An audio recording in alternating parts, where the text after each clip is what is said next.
Hi everyone, I'm Bill Sheridan with the Maryland Association of CPAs, here to talk about XBRL again. For the past few years, a subset of the CPA profession has been touting XBRL pretty much as the second coming, and with good reason. I mean, here's a tool that promises greater transparency and accuracy of financial information, promises to deliver to investors reliably accurate and transparent data that they can use to make better financial decisions. You know, who can argue with any of that? Apparently not the federal government, by the way, because on September 30th, President Obama signed into law let me read it off of here, I want to make sure I get it right, the Children and Family Services Innovation and Improvement Act. Now, a provision in that law requires the Department of Health and Human Services to designate common data reporting standards, and that includes XBRL, to govern the reports that states submit to outline how they spend federal child welfare funds. Okay? Now, in addition to that, there's a piece of legislation moving through Congress right now called the Digital Accountability and Transparency Act, or DATA Act. This bill calls for the creation of an independent board that would track all federal spending, that's all federal spending, on a single website using consistent government-wide data standards. Now, government officials say those standards could end up looking a lot like XBRL. This bill is sponsored by Representative Darrell Issa from California. He's a Republican from California. He chairs the House Oversight and Government Reform Committee, and the legal counsel for that committee is a gentleman by the name of Hudson Hollister, and he turned up at the XBRL US conference in Nashville recently to explain the act in detail and to speculate on what XBRL's role will be in all of this. I spoke with Hudson personally in Nashville. Now pay attention at the end of the conversation what he has to say about the role that CPAs can play in this movement toward transparent data. Pretty enlightening stuff. Here's Hudson Hollister. So Hudson, first of all, describe the Data Act for me. What would it do? What would it do? The Data Act is an attempt to change the way that government spending is reported. Currently, federal agencies report their grants and their contracts to government-wide databases that feed the website usaspending.gov. usaspending.gov was created by the Federal Funding Accountability and Transparency Act, 3 times fast. The usaspending.gov has been plagued with accuracy problems and problems with completeness. And the reason for that is agencies' inability to get their IT systems to talk to each other. In March, my committee put out a survey to all federal agencies asking them to describe their management IT systems, their accounting systems, their grant systems, their contracts reporting systems, the systems they use to report loans, and so on and so on. We also asked them to explain how each of those systems relates to the others and talks to the others. What we discovered was that the use of manual processes to connect these systems together is rampant. Agencies typically manually rekey information from, for example, their grant reporting systems into the government-wide databases that track those things. Despite $80 billion annually of IT investment, agencies are so tangled up in their separate stovepipes, their conflicting missions, and especially their contractor relationships, that they've been unable to generate systems, design systems that work. It's not surprising as a result that usaspending.gov was found by the Sunlight Foundation to be accurate for only 34% of federal grant programs in a study that the Sunlight Foundation just released. Citizens can't be confident that usaspending.gov is telling them accurate information about the grants and contracts that go out. Beyond that, usaspending.gov only covers grants and contracts. It does not cover internal spending on things like salaries and materials and anything else that doesn't go out to a grantee or a contractor. When the stimulus was passed, Congress set up special reporting requirements for grantees and contractors that got stimulus money. Stimulus recipients have to report to a central database every quarter describing the amount of funds they received in a grant or contract and how they used it. The database of stimulus recipient reported information is available on recovery.gov, and it has proved to be a lot more accurate and a lot more complete and a lot more useful than usaspending.gov. For example, inspectors general using information reported on recovery.gov have discovered $1 billion of wasted spending. They have set up investigations that have resulted in $10 to $15 million of spending being withheld from shady contractors and grantees or prevented from going out. Over 200 contractors and grantees have been indicted as a result of these data searches. The corresponding figures for usaspending.gov are 0, 0, 0, and 0. The Data Act essentially will build on the good work of usaspending.gov because it was a good idea, and on the lessons of recovery.gov. It'll set up a single platform for federal spending information that combines information submitted by agencies with information submitted by grantees and contractors. The Data Act sets up a universal reporting requirement, which will mean that all federal grantees and contractors must report quarterly to the central database on how they're spending the funds. That requirement is modeled on the Recovery Act's requirement. The Data Act will make all that information public, and it will require the designation of consistent data identifiers and reporting standards to govern all of that information. I'll talk about identifiers for a second. The federal government does not have consistent electronic identifiers for grants and contracts. Each agency has its own separate stovepipe system to identify grants and contracts, and each agency changes that system at will. It gets worse. The federal government does not have a consistent set of electronic identifiers to identify programs. We have no list of all the federal programs. Congress, every so often, asks Treasury or the Office of Management and Budget or some other federal authority to describe the performance of all programs or list all programs, and they cannot do it. There isn't a list, and there's certainly no identifier. To make matters even worse, Treasury and OMB use competing identifiers for the agencies themselves. Treasury uses a 2-digit, and OMB uses a 3-digit. In that environment, it's been impossible for the government to keep track of what it's spending and keep track of its return on investment. The Data Act attempts to fix all of that by requiring the designation of consistent identifiers for all the information that I described in the categories that I described. It also requires the designation of a consistent reporting standard for all that information submitted by agencies and by recipients alike. Now, the Data Act does not require the use of XBRL per se, because many of us, my boss felt that it wouldn't be wise to enshrine a particular technology for all time in stone in the U.S. Code.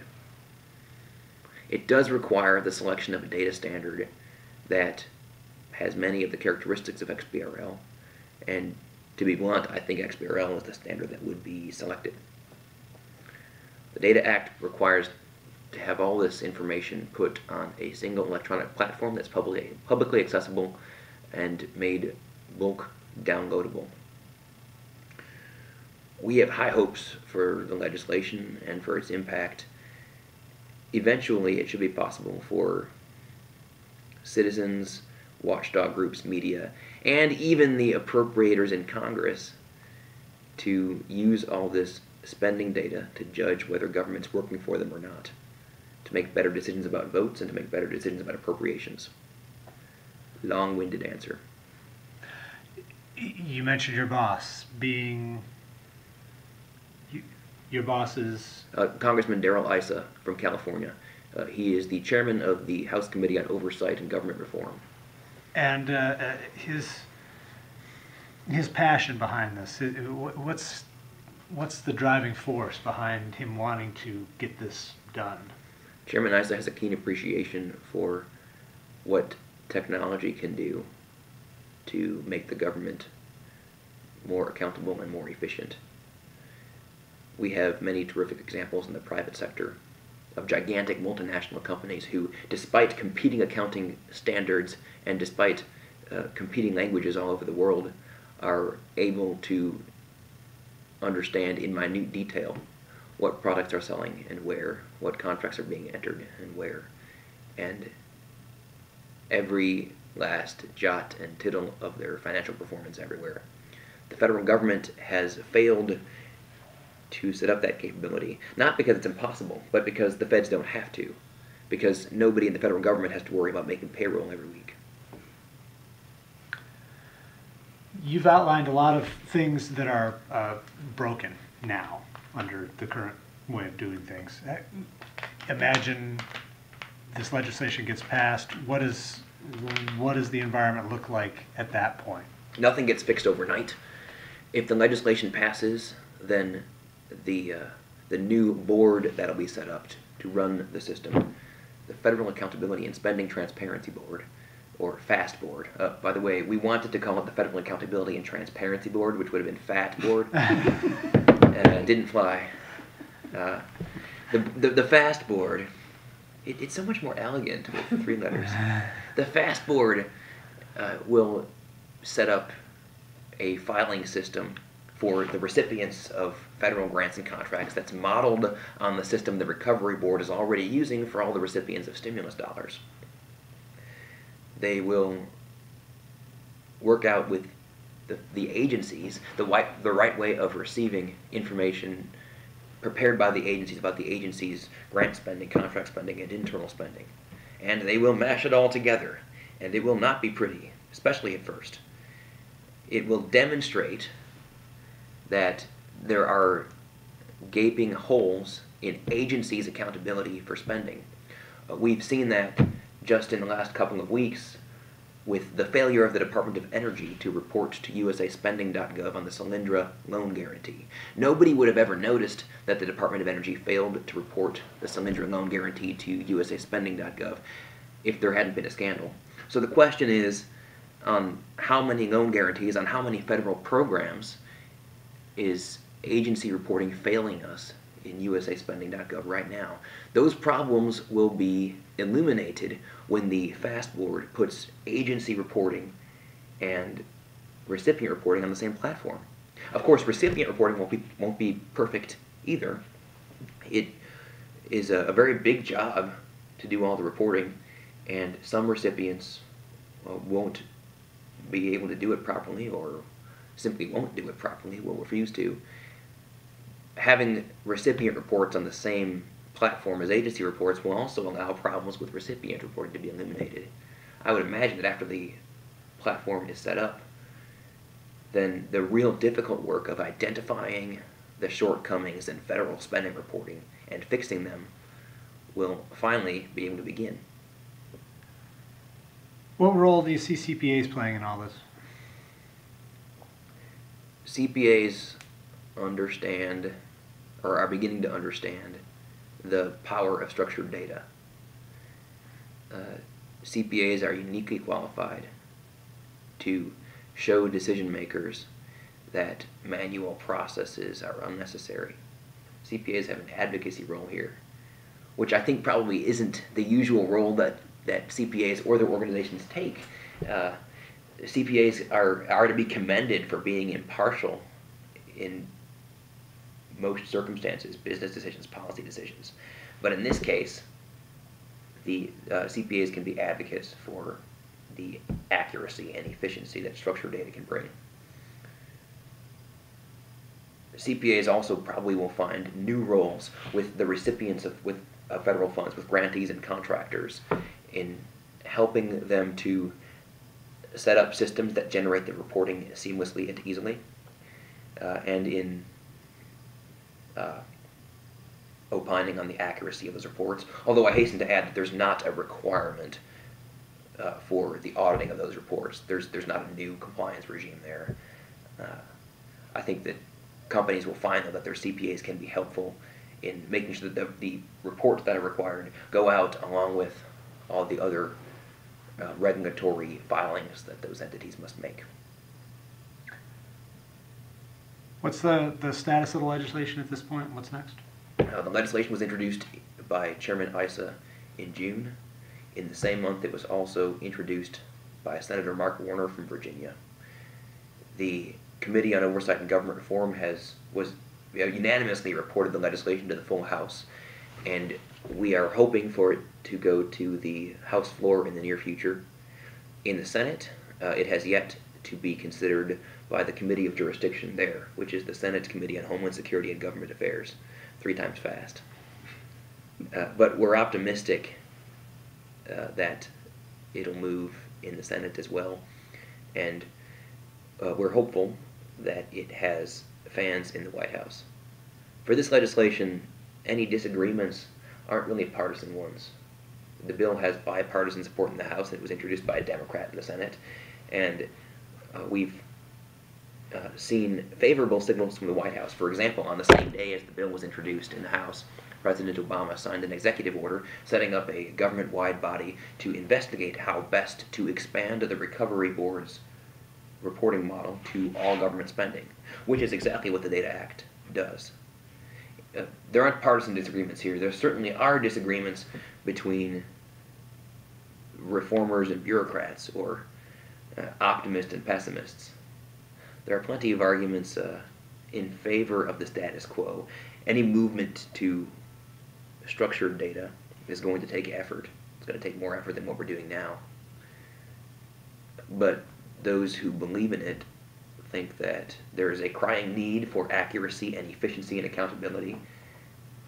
Accuracy, efficiency, and accountability that we don't have now. And that structured data, and in particular, probably XBRL, represent the way to get there.